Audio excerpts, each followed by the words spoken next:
Good afternoon, it's Emma Davis from veterinarycareers.com.au, and it's my absolute pleasure today to introduce you to John Bonnici. Welcome, John. Hello, thank you for having me, Emma. Oh, my pleasure.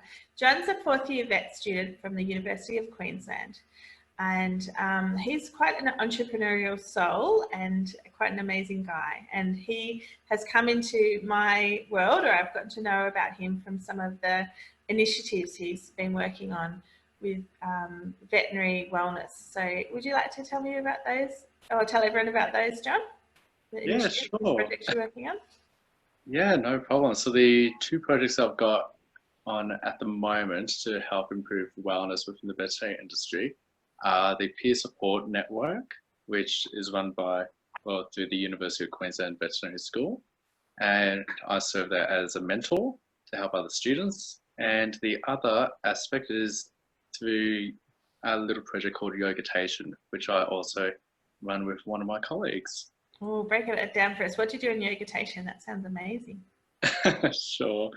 So Yogitation is something that we offer to all the students and to the staff on campus. We just say we block out 1 hour each week, and whoever would like to come to do some intention work, mindfulness, breath work, some yoga, and even meditation at the very end, then they'd be more than welcome to come along. So it's just another way to go and recharge before conquering the rest of the week. That's amazing. I wish I had that at vet school. That sounds amazing. Are you actually running that yourself, or is that something you're just participating in, or where did this concept come from? That sounds great.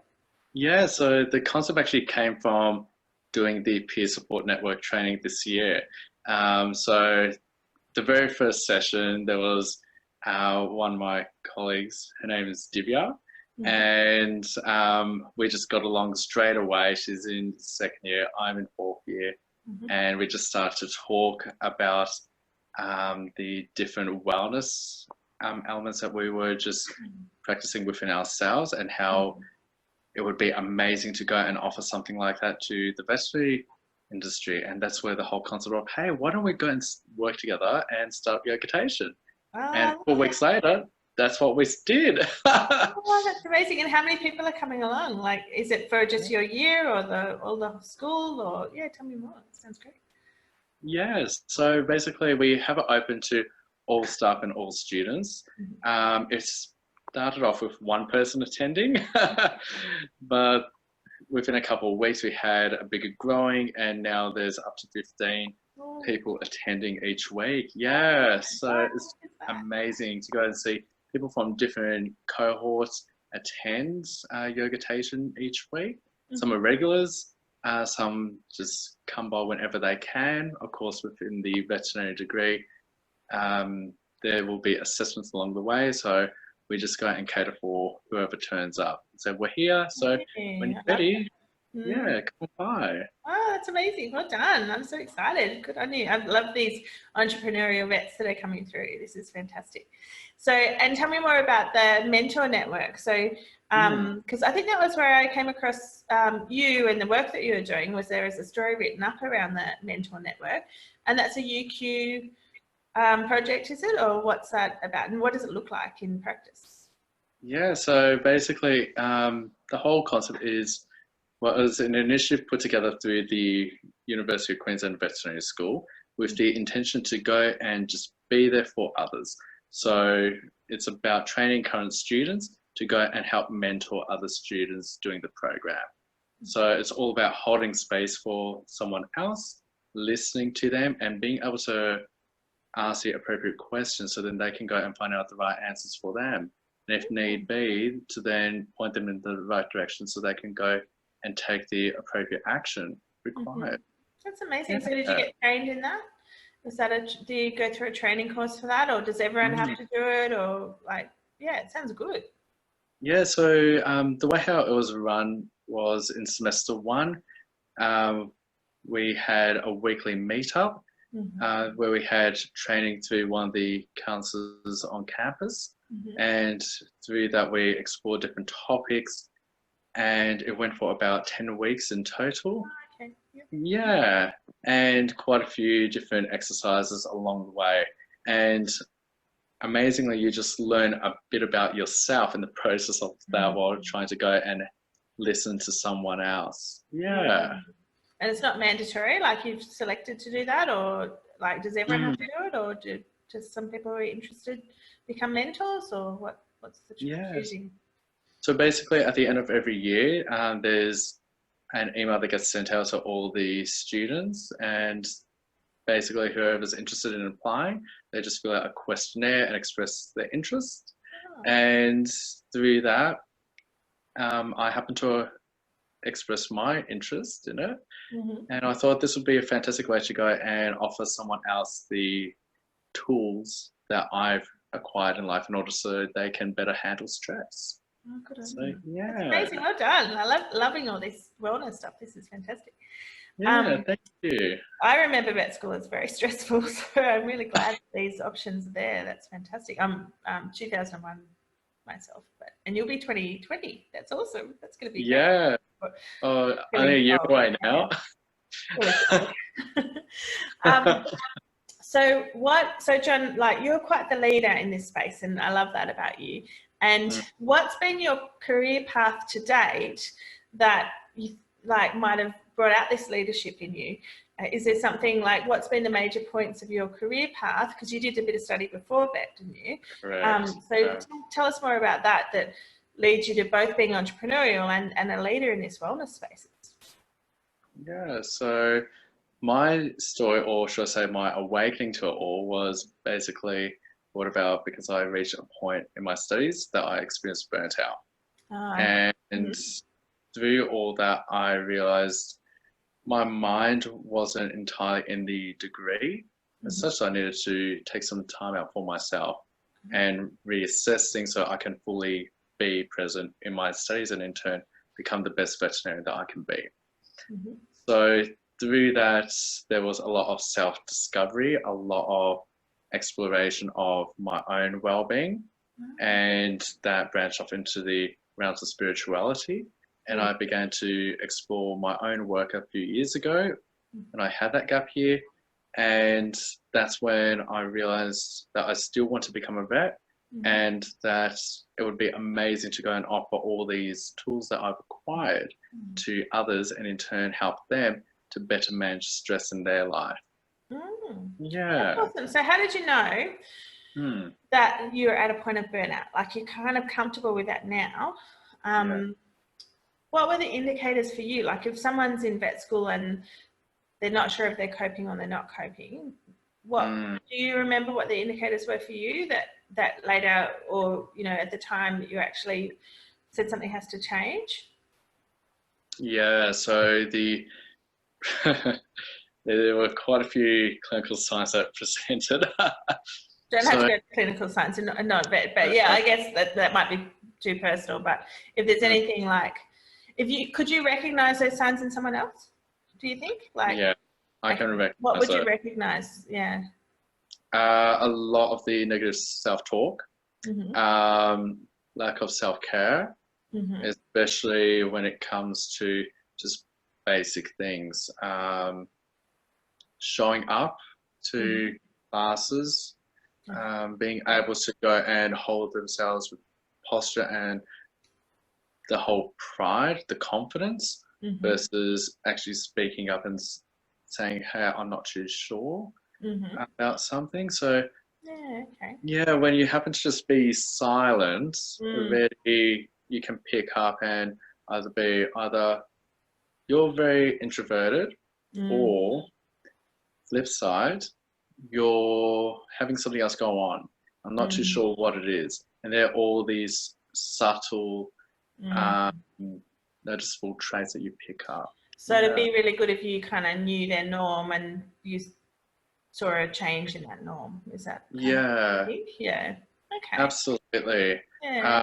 Energy levels, going from a vibrant person to all of a sudden withdrawn.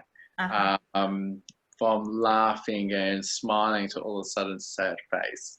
Being able to just witness someone cry out of the blue and don't know exactly what's going on, It may just be early stages of burnouts, but it could just be their way of managing stress. So fine line. Yeah. Crying's good. I think crying is good, but yeah, it's better to not do it spontaneously, maybe. Yes. So now that you've had that, when you had that like self-development journey, when did you know it was time to come back, and what tools have you brought forward to manage life differently, or manage your energy differently? Like we talked a lot about your energy and that self-awareness. So what are some of the things you do?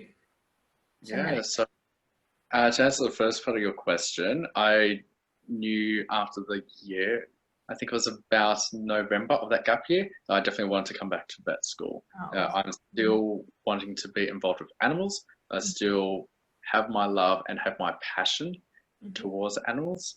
And that's when I made the choice, yes, I'm definitely coming back next year. And it's going to be a very different approach. Yeah. As for the tools that I've brought along, a lot of it sounds very basic, but it all comes down to how can I best look after and love myself, and be a matter of going to create a beautiful meal, or having designated times for you to go to bed. I totally agree. This is the journey I'm on as well. Yeah, or it's everyone, because we all have those moments, especially when we experience high levels of stress, that we just slip out of our normal routine, and that's actually the time when we really need to be more disciplined, stronger, and really aim into that. But of course, natural instinct, the flight and fear response is to go and be like, oh, too much for me, let's take an easier route. Yeah. Oh, good on you. Yeah, I was amazed. Like, I've done this whole self-development journey as well. And you read the books about excellence and performance, and it's do the basics well, like, and do the basics with discipline and repetition. And you think that excellence is, you know, doing really hard stuff, but it's doing the basics really well and sticking to it. So yeah, there's a lot in that, isn't there? That it's looking after yourself as the first point to succeeding and being happy in performance as well. So yeah, of course, because if you don't look after yourself, then who's going to look after you? I know. Yeah. I knew. So is that part of your messaging in the student groups as well? Like, is that with your yogitation? Is that what you're teaching people? Yeah, so the best way to explain it is, imagine you've got a teacup, and all you're trying to do is fill up that teacup. It reaches to a point that the teacup begins to overflow and fall into the saucer and even onto the table. So the whole purpose of me as a mentor for Peer Support Network, as well as running the yogitation, is to teach others the tools so they can go and fill up their own teacup, so they can take that throughout life. So then the overflow can be for others. Is that Right. So then you can give from everything that's overflowing while still having yourself looked after, cared for. That's a good analogy. I like it. That's really good. Yeah. I like it. Very good. You're teaching me stuff. It's great. And I love your energy in the room. Like, I just, since speaking with you this hour, we've been chatting, I just feel like my energy has like calmed and is, you know, I just have this beautiful, feel like I'm protected by the soft yellow energy around me, which is beautiful. So whatever you're doing, keep doing it, John. You're having an amazing impact on people. It's pretty cool. So I had that's what it's about. Just helping others, because like I said, once you learn to help yourself, then you can in turn help others effortlessly. Good on you. And what a great vet you're going to be in that space to heal animals and like have that impact on the people as well. And so we were talking before about that you've got some work outside of vet and you're a solution specialist in a health club. Is that right? The health club. And that so what business skills are you, like, where's the crossover between the role as a solution specialist and vet, and then how are you going to, or what are you going to use from that moving forward? Okay. So basically in that role, it's all about being able to identify problems and be through the means of asking the appropriate questions and really answering whatever it is that they need with confidence as well as poise, and using the appropriate language so then they can best understand and in turn be able to acquire the result that they ask for. Because we've all got those problems. It's just a matter of how do you go and break it down and be like, well, if this is what's occurring, how can we go and fix it short term as well as long term? So within all of that, it's a matter of then being able to recognize what it is that other people need and being able to provide a solution for it, which is what we as vets already do. Ask the whole history questions, and then being able to dive a bit deeper and say this is what we can do short term as well as long term in order to get the animal back to health. And in the real world, we have the animal as well as a client. So we need to go and best negotiate with the client. And it's all a matter of them being able to provide the means to go and acquire the solutions so the animal can live a more prosperous life. That's all. So, it's a lot of similarities. That's really good. So you can use that like directly. It's like training for consults, really, like solving people's solutions. Finding solutions to their problems. That's awesome. And have you got a business drive as well? Like you're quite entrepreneurial. Do you see yourself going into business in the future as well? Yeah, I do. There's a couple of different elements that I'm wanting to go and take my degree once I graduate. Some happen to be within the role of being a veterinarian, and one in particular is to go and create a wellness centre whereby people can come together, especially veterinarians, and then learn those tools so they can best look after themselves. Oh, good. You can have a coach there. That's amazing. I can come up with, or I can receive that and then we can work. That sounds amazing. We can co-create. Yeah, that sounds awesome. What a great idea. Good on you. That's going to go really well. And you're going to, I can see that taking right off. So good on you. That's exciting. Yeah. Thank you. Okay. So I think we're drawing to a close. So did you have any final messages for your peers and your veterinary profession? And basically just make sure that you keep filling up that teacup. Compassion fatigue's a real thing, and stress can go and drive us to excellence, but there's a point where it can actually be very damaging. So it's all about being mindful and being able to check in with yourself every now and then and ask you what it is that you need so you can go and give yourself that while still having that healthy boundary to separate you from the job, because without you, there's really no you to go to the job. And that's good. And as we all feel, like being a veterinarian is more than just a job, it's being in service. So the best way to be in service is to be in service to yourself and allow that to overflow. That's great. Good on you. That's exciting. Well, I'm so excited for the future of our profession, because I'm just, as a fourth year student, that's beautiful that you've already given so much to our profession and that you've got these amazing plans. So thank you on behalf of everyone that you're impacting, and I look forward to staying in touch. We're going to put up your email address, is that right, so that people can find you? They want to find out more about the initiatives, and and we'll have a little blog go out with John's interview as well. So if you want to find him, let us know. Yeah, by all means, if anyone out there has any questions about how best to look after themselves or anything like that, by all means, I'm here. It's good just to go and have someone to go and offer that sort of support. So it's important.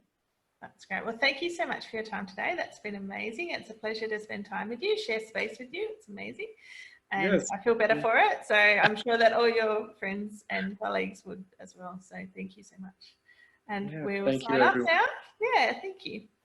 Thank you, Emma. Bye, everyone. See you later.